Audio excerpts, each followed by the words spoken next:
The Big Boss Man. Let's talk about Ray Traylor. This is like one of these guys. There's always a few of them in wrestling that just seem to have like 100 fucking different gimmicks. I liked Ray Traylor. I thought like for a big guy, he could move. He wasn't Bam Bam Bigelow-ish. You know, he couldn't do moonsaults or, you know, cartwheels or anything like that. But he was, you know, a pretty good worker for a man his size. And, you know, in the NWA, he was Big Bubba. A lot of times backing up Jim Cornette, you know, when he was so incredibly young. I think he ended up going to the WWE shortly after that in the late 80s. He became the Big Boss Man, managed by Slick.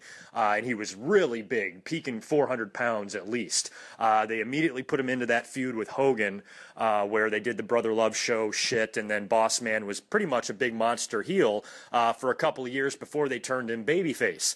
Then they decided to make a real character out of him, and oh, we can make some money off of this. They had the Big Boss Man teddy bears and the dolls and the, you know, the handcuffs and the Knight's toy nightsticks and all this shit and the theme music, and you know, they really tried to make Boss Man one of their characters. And I thought he was over enough. You know, he was good on the mic, good old Georgia boy who was a legitimate correctional officer at one point. So I thought the gimmick worked, but it was pretty typical 90s type stuff that the WWE did. And I remember in the early 90s there, he dropped a lot of weight, which was good to see, and he got a lot better in the ring. Right there around 1990, 89 or 90, he really slimmed down. He probably dropped at least 150 pounds, which was awesome. I like to see, you know, really big, heavy people that are really just kind of unhealthy. And, you know, when you're a wrestler that big, you know, to drop the weight that he dropped, I thought was awesome.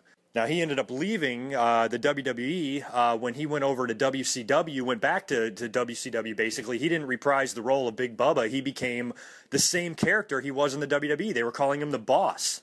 I remember him having a pay-per-view match with Rick Rude, like right after the two of them left, you know, the WWE. They started a feud there when Rick left, and then they couldn't finish it. And then it was kind of interesting to see them. I think they had a title match in the early 90s at some point at a pay-per-view. I'm like, wow, they're rekindling their feud in another company. I thought it was really cool, but I thought the character was really similar. I don't know if WWE threatened lawsuit there or what, but they ended up changing that, and then he became something else, like the Guardian Angel.